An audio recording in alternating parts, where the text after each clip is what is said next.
Welcome to Financial Insider Weekly. I'm your host, Michael Gray, CPA. My guest today is Craig Martin, and Craig is a certified financial planner, and his company is called the Family Wealth Consulting Group. They are their compensation is principally made by fees, and they provide asset management services. They've been doing that for some 40 years. I've known Craig for a lot of those 40 years. Yes. Craig is also the author of a book. It's called Craig Martin on Asset Class Investing. And if you get in touch with him, I'll bet he'd just love to give you a copy of that book. Peggy would like to empty the closet. Peggy is Sure. Craig's wife, who is also his partner. Okay. Today is November 24th, just to give you some sort of a reference. But news is changing all of the time, and that's part of what we're going to be talking about. Our subject today is investing in turbulent times, and It's always turbulent. yeah, in a sense, it's always turbulent. So we just went through, I guess, one of the best weeks in the market in quite a long time. But not so long ago, the market was in the soup, and people worried about China and so forth. And so, depending on what's going on with the news of the day and so forth, you see the market going all over the place. So, Craig, with all of this up and down and what have you, Yes. it's frightened a lot of people from investing in the stock market. I mean, there are people from when the market declined back in 2008. I understand they haven't even come back in the marketplace yet. That's a sad story. So maybe can you tell us a little bit about that? Or? Oh, yeah. The investing is, for most people, an emotional decision. If they feel good, they're in the market. If they feel bad, they're out of the market. And when the market goes up, they feel good. And when the market goes down, they feel bad. So it's not uncommon for investors to invest at or near the peak of a market cycle. And as the market goes back down, they start feeling bad again. So pretty soon they sell out, and then it bottoms and heads back up. So the average investor is doing quite poorly according to all the independent studies in the marketplace.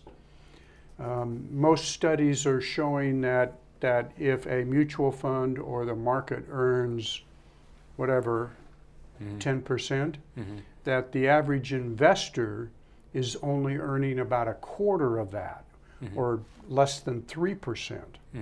And that's because of emotions.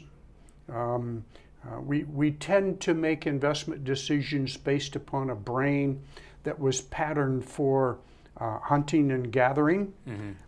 We spent millennia doing that very successfully, but we've only spent a very short period of time making investment decisions, and the public, for the most part, hasn't learned how to avoid that kind of decision making.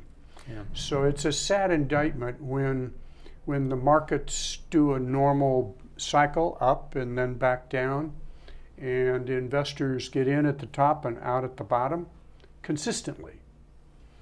And I think part of what happened is, in 2008 in particular, they call it the Great Recession. Because it was great. I mean, it was a big deal, and Yeah. so this was like major trauma for people, and so that persuaded many people. Even like we talk about some people from back of the Depression time. Most of those people are gone now, but anyway, they were pretty well traumatized from even having anything to do with the market because of that. It was such a big hit. Yes. The market has a free return to it, Mike. Over our lifetimes, the market has returned about 10%. That doesn't mean 10.00. It means something close to that number. And each day, of course, it changes. The way any investor, you or I, could have participated and earned those returns was to buy all the stocks in the stock market and hold them forever. And yes, the market would have done its normal cycles that we've been talking about, But instead of selling out at the bottom, then if we'd had just held on, the secret to that earning that market return is buying all the stocks and holding them forever. Mm-hmm. So over our lifetime, market has earned the market returns about 10%, and the good economic, reasonable logic says that we're going to be earning close to that number going forward for the rest of our lifetime. And the way that we can earn that return going forward is the same way we could have earned it back then. You have to buy all the stocks, excuse me, and hold them forever. Mm-hmm. The secret is all the stocks and hold forever, because the normal investor just doesn't do that. Mm-hmm. So let's recap a couple of things anyway. So one is, I mean, there's that old expression, you know, buy low and sell high. And part of what we've been saying is our emotions actually lead us to doing exactly the opposite. Buying high and selling low. There's that, you know, what they call the irrational exuberance, right? That the chairman for the Federal Reserve talked about. I think it was a Greenspan, whoever. And meanwhile, though, it's the irrational on the other side when the market goes down, and really what's going on is that's when we've got the Walmart special that's going on, or the blue light special, or whatever we call it. You know, it's been a while since I've heard that. The right for the retailer of the moment. You know, so the people who remember Kmart from a long time ago remember the blue light special. But the point is that stocks are on sale. You know, sure. When there's been now's a crash, the time to buy, and that is the time to buy, and sure. And when the market is roaring, that is the time probably to be sort of maybe sitting on your hands a little more. Although, you know, the problem is that we don't know where we are in many cases. In that, we'll talk about that more. The investing public has 4 words that they use to describe the market on the way up or the way down. Yeah. And those 4 words are, this time it's different. Oh, yes. So I've already described that the market has recovered from every down cycle. Every one of them has recovered. But investors get into thinking with their primitive brain. Primitive brain, that this time it's going to be different. It's going to go down and down and down and hit the bottom. And for professionals, we try and use 4 words to help the client realize that that's likely not going to happen, and that those 4 words are, this too will pass. Mm-hmm. So there's 3 other words. Don't do that, right? Yeah. When the client says we're going to sell out, don't do that. Yes. So another thing I just wanted to, you said this in passing, but you know, maybe our listeners didn't quite catch it, and it is that you said there's a free return of the market. A free return, yes. And so, yeah, it's a free return. All you have to do is buy all the stocks and hold them it's a free return. Yeah. So the point is that's all you have to do to get it. It's nothing fancy. Or it's not picking. It's not timing. It's just basically buying a basket of the stocks and hanging on, and then buying all the stocks. Well, okay, the basket of all the, and we'll yes. talk about how do you do that. But anyway, the point is that you're buying a very diversified portfolio here, mm-hmm. hanging on for dear life, as you said, and then basically automatically, if you hold it for a very long term, this is just going to happen. So far, history of the market has proved that to be correct. Okay. Yes. Okay.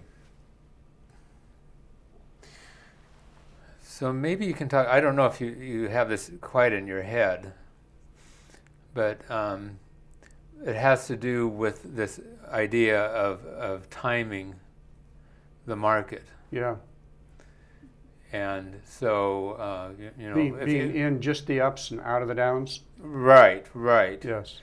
So what's the impact, for example, if we missed like the best 10 days? Oh yeah. Was it in 10 years that we talked about, or? Yeah. So a number of studies have shown that people have great difficulty picking stocks and timing the trades, and beating a simple buy and hold of the whole market. So people who buy and hold the whole market do suffer all the volatility of the market. Yes. But they outperform people who try and pick stocks and time the trades over their lifetime.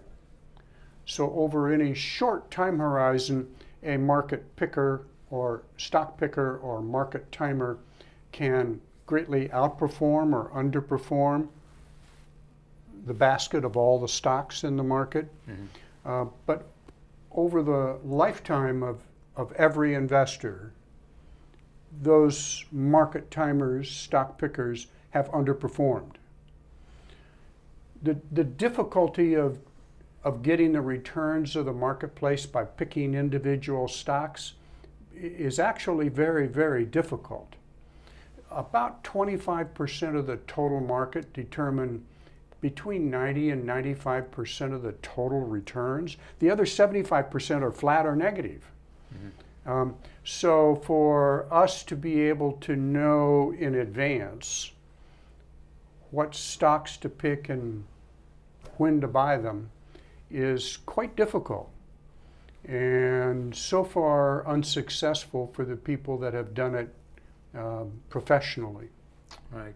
So as I understand it, for people who manage mutual funds, virtually nobody outperforms the market, say, for a 5-year time horizon. Actually, as I said, over short time horizons, define short or long, I don't know, but somewhere between 10 and 15 years of performance, the number of money managers, professional mutual fund managers able to pick stocks and time the trades and outperform a risk-adjusted benchmark for somewhere between 10 and 15 years of performance track record, the number goes down under 25% have been able to outperform, and approaches 1 to 5%. And between 15 and 20 years, that number goes to 0. Okay. So my statement is, over your lifetime, buy an index and hold it forever. Okay. So let's talk a little bit about that. So you said buy the stock market, buy all the stocks in the stock market. How do you go about doing that? You don't have to hire a professional. So I'm a fee-only financial planner, as you introduced us, and we get paid a fee. We don't get paid a commission. So we recommend to you what we think is the best choice about investing. Yeah. And we set clients up with investment portfolios where about 6 equity mutual funds own close to 10,000 individual stocks, globally diversified with no duplications. That's not quite all the stocks in the world, but real close to it. Probably represents 95 to 98% of all the stocks in the world. So our clients own the global stock market, and we've helped them build that portfolio so that it has the least volatility, mixing asset classes, domestic versus international versus small versus large stocks, etc. Right. So we're not just talking about buying like the S&P 500. Well, the S&P and 500, it's a good index. It is one index. It's it's the most popular, next to the Dow Jones, which has 30 stocks. Right. So yes, buying the S&P 500 gives you the large cap growth stocks of America, which is a great choice to get started with, but is limiting if you think that represents all the stocks. Right. You want to include international, large cap, small cap, and emerging markets, large cap and small cap. Okay. And you can get those in index funds normally. Right. So you can find indexes that include international stocks, for example, that you may want to buy some of that and buy some. And are there basically already blended, ready blended? There are some global index funds, very few of them. I think there's only 1 or 2. But individual mutual funds that would represent the U.S. stock market would be an index that has 3,000 or 5,000 in the name, because there would be that many stocks in it. Okay. And by the domestic and the international and emerging markets would be a good choice. Okay. So maybe you can talk a little bit about this idea of timing the market. So a lot of people feel, I can really time this. Yeah. I know when it's going to go up. I know it's going to. I can watch the news and I can see, and Really? I know right now. And Yeah. so when and Normal human response. So- Absolutely I can do that. By the way, men have about half the performance that women do investing in the stock market. Women buy and hold. we're very macho. Men want to get out there and beat them. It's a little bit like asking for directions for when you're going to go someplace. Sure. You don't do Can't that, do right? that. Can't do that. The market globally, there are brilliant people studying the stock market. Just really, really smart people. Teams of researchers, and the way to describe that from the big picture down might be to say that you and I, Mike and Craig, and the listeners watching this show, have access to the same information that basically everybody else in the world does. The internet provides all of that for the most part. There is no legal insider trading, so everything's public information. And to assume that any one person studying that material could harvest inefficiencies out of that material consistently, economically, over your lifetime, and know which stocks to buy and when to trade them, is an unrealistic expectation. It hasn't happened. What I've described probably never will happen. Can someone pick stocks, time the trades, and beat the market? They haven't yet, but I don't deny that possibility. I think everything's possible in the world. We just haven't found out how to do it yet. And the truth is that if and when someone does figure out how to pick stocks and time the trades, we won't read about it in the newspaper. We'll just find ourselves working for her very quickly. Very quickly. We'll all be employed by that one person. I think one of the problems is, people think, well, I know that I can time when to sell. And I've watched some of these things that have happened, and then, okay, now you sold. So when are you going to buy back in? Yeah. So what you're saying is that a timing decision takes two decisions. Yeah. You have to know when to get out and when to get back in, or versa versa. Right. Okay. So and that's what the independent studies have shown, because when people get out of the market, they stay out. They get out at the bottom because of fear. Okay. Mm-hmm. But they ultimately get back in because of greed. Neither of those emotional choices make good investment decisions. So knowing when to get out and when to get back in is a difficult combination, and timers so far are unable to do that. It makes headlines when someone got out prior to a great crash in the marketplace. Some mutual fund money manager got out of the market. Oh, I got out in January when the market crashed in March. The next question to ask is, did that person get back in when the market went back up? Before the market went back up? Yeah, before the market went back up. And in most cases, they haven't. Mm-hmm. They might even get both of those decisions right once. Question is, did they do it the second time and the third time and the fourth time? And so far, we haven't found anybody that has. No consistency. That's correct. Yeah. So I'm just thinking of, reading the headlines. I've seen situations where, the market has declined, and then the next day, it comes roaring back. Roaring back, yeah. Or sometimes it's 3 months later. So again, so picking when the heck that's going to happen, Very difficult. And hitting it, is really difficult. Craig, what do you see the role of the financial advisor being? Oh, we said it earlier. Don't do that. It's being able. It is a trusted relationship between the investing public and the advisor. So I am registered under what's called the 1940 Act. I have fiduciary responsibility to my clients. That is different than a broker who does not have fiduciary responsibility. A broker is a salesperson, earns a commission, is paid by the big corporation. He or she is registered under the 1934 Act and earns a commission on the transaction.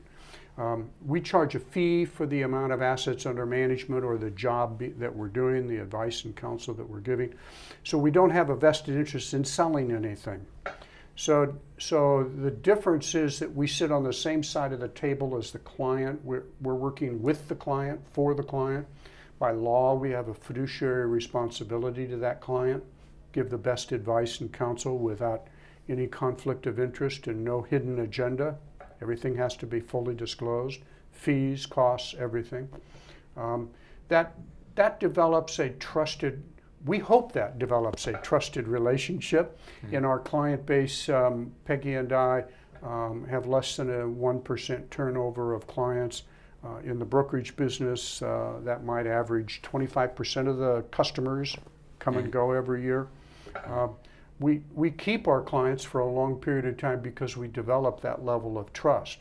Because that trust is what's required when the client gets fearful and says, this time it's different. Market is not only down, it's going to go all the way, okay? And when they want to sell out, we offer them our trusted advice and counsel by saying, don't do that. Don't do that. And it is with that trust that they are willing to follow our guidance and direction. So the way to say that is that all of our clients have this same 6 equity mutual funds that I talked about earlier. All our clients own about 10,000 stocks, globally diversified. All of our clients have outperformed the S&P over the last 10 and 20 years because they bought and held on. We allocated the portfolio so that it had the least risk, but earned the returns of the stock market or more. And that trust that they have in us gives them the ability to do what I've described. Buy the whole stock market, hold on forever. It is just not a normal human function to do that without professional guidance. Right. We need direction when we drive. The traffic policeman gives us direction. We need direction when we make investment decisions. Yeah. And the problem is that our question is whether people are willing to pay for that advice, but there is a real value, if you will, having sort of a personal coach or whatever, how you want to look at it, somebody there really to hold your hand and say, it's time for us to sit here together, sit tight, and weather this thing out. So fees in the industry, it's easy to talk about our fees. Our fees start at 1% per year and go up or down based upon the type of assets under management as well as the amount of assets under management. Earlier I stated that all of our clients had outperformed the S&P over the last 10 and 20 years, and that's after our fees. So in the brokerage business, disclosing total costs that the clients are paying is not common, and it's very difficult to analyze portfolios to determine what those costs are. But if you look at the big brokerage houses, Wall Street brokerage houses from the corporation down, it takes about 3% of their assets under management to pay for their costs of running the business. Mhm. So you have to look at the individual investor as probably paying close to that amount. Mhm. Mhm. And I think I've said this in articles before, it's a little bit like having to run a 100-yard dash, but you're giving the other person or Competition. like a little, well, it's not just a competition. It's a matter of you're giving them a lead. So, okay, I'll spot you 2 seconds. Yeah. Okay, so I guess we can say the financial planners are being spotted, say 2% or 2 seconds for the 100-yard dash. Good. And it's really hard then for a person in the picking and timing thing, even though they may be very good, to surpass that because Yeah. just of the nature of things. Okay, Craig. Well, I think we've hit some good highlights here. I hope we've given people something to think of. Thank you so much for joining me. I really appreciate it. Mike, congratulations on doing these shows. Thank you. Folks, again, hope we've given you some good things to think about. And we'll see you next time on Financial Insider Weekly.